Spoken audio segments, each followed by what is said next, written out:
Saint Augustine commentary on the Gospel of John, Tractatus 12, John chapter 3, verse 6 to 21.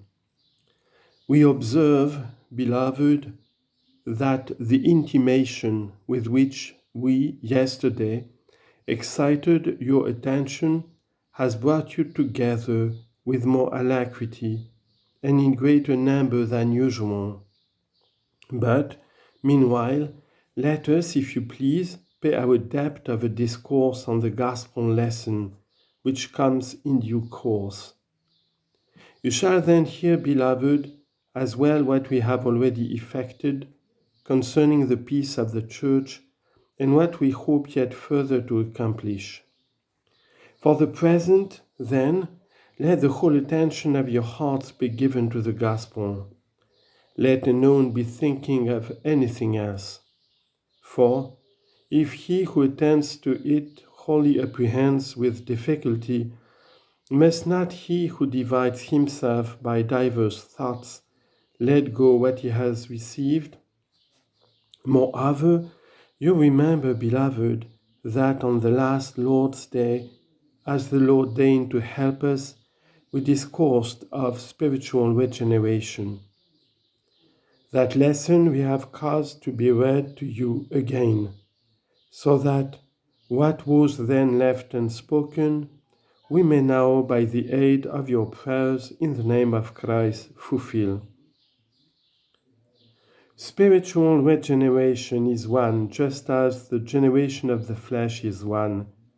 And Nicodemus said the truth when he said to the Lord that a man can't, when he is old, return again into his mother's womb and be born.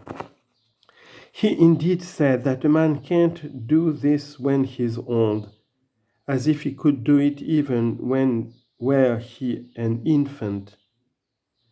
But be he refreshed from the womb or now in years, he can't possibly return again into the mother's bowels and be born.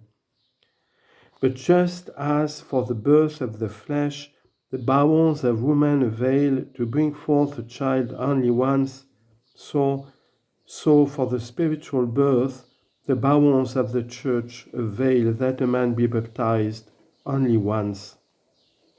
Therefore, in case one should say, well, but this man was born in heresy, and this in schism, all that was cut away if you remember what was debated to you about our three fathers, of whom God willed to be called the God, not that they were thus alone, but because in them alone the figure of the future people was made up in its completeness. For we find one born of a bondwoman disinherited, one born of a free woman made heir. Again, we find one born of a free woman disinherited, one born of a bondwoman made heir. Ishmael born of a bondwoman disinherited, Isaac born of a free woman made heir, Esau born of a free woman disinherited. The sons of Jacob born of bondwomen made heirs. Thus, in these three fathers, the figure of the whole future people is seen. And not without reason God said, I am the God of Abraham and the God of Isaac and the God of Jacob. This, says he, is my name forever. Exodus chapter 3, verse 6 and 15. Rather, let us remember what was promised to Abraham himself, for this was promised to Isaac and also to Jacob. What do we find? In your seed shall all nations be blessed. Jacob chapter 22, verse 18. At that time, the one man believed what as yet he saw not. Men now see and are blinded. What was promised to the one man is fulfilled in the nations, and they who will not see what is already fulfilled are separating themselves from the communion of the nations. But what avails it them that they will not see? See they do whether they will or no, the open truth strikes against their closed eyes. It was in answer to Nicodemus, who was of them that had believed on Jesus, that it was said, and Jesus did not trust himself to them. To certain men indeed he did not trust himself, though they had already believed on him. Thus it is written, many believed in his name, seeing the signs which he did. But Jesus did not trust himself to them, for he needed not that any should testify of man, for himself knew what was in man. Behold, they already believed on Jesus, and yet Jesus did not trust himself to them. Why? Because they were not yet born again of water and of the Spirit. From this have we exhorted and do exhort our brethren, the catechumens. For if you ask them, they have already believed in Jesus. But because they have not yet received his flesh and blood, Jesus has not yet trusted himself to them. What must they do that Jesus may trust himself to them? They must be born again of water and of the Spirit. The church that is in travail with them must bring them forth. They have been conceived, they must be brought forth to the light. They have breasts to be nourished at. Let them not fear lest, being born, they may be smothered. Let them not depart from the mother's breast. No man can return into his mother's bowels and be born again. But someone is born of a bondwoman? Well, did they who were born of bondwomen at the former time return into the wombs of the free to be born anew? The seed of Abraham was in Ishmael also, but that Abraham might have a son of the bondmaid, it was at the advice of his wife. The child was of the husband's seed, not of the womb, but at the sole pleasure of the life.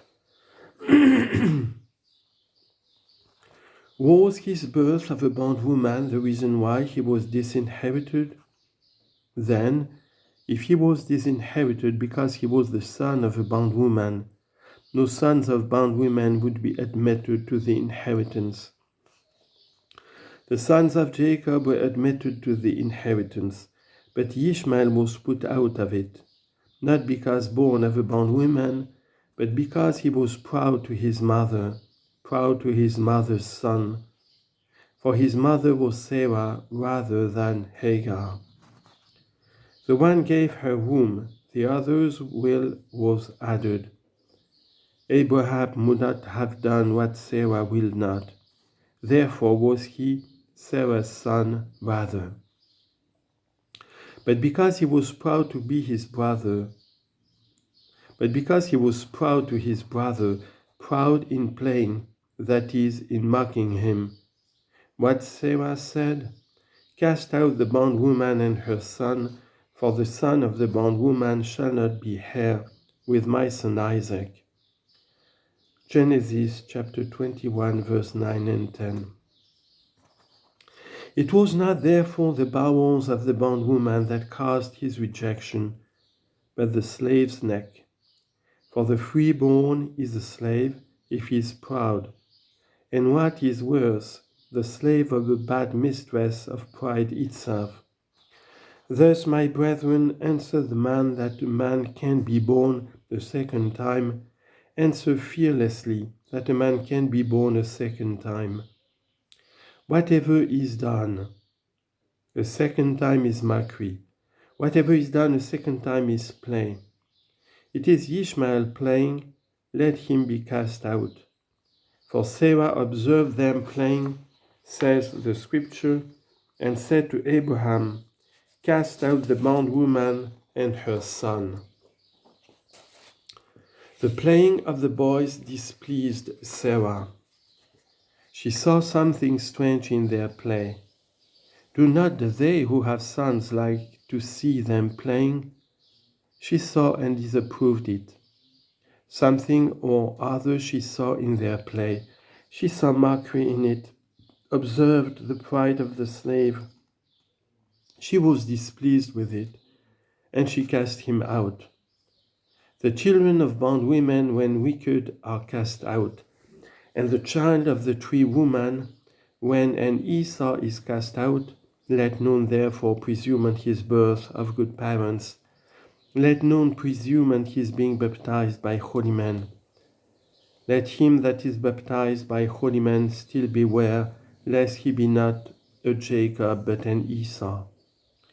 This would I say then, brethren, it is better to be baptized by men that seek their own and love the world, which is what the name of bondwoman imports, and to be spiritually seeking the inheritance of Christ, so as to be as it were a son of Jacob by a bondwoman, than to be baptized by holy men and to become proud, so as to be an Esau, to be cast out, thou born of a free woman. Hold ye this fast, brethren, we are not coaxing you. Let none of your hope be in us. We flatter neither ourselves nor you. Every man bears his own burden. It is our duty to speak, that we be not judged unhappily. Yours to hear, and that with the heart, lest what we give be required of you. Nay, that when it is required, it may be found again not a loss.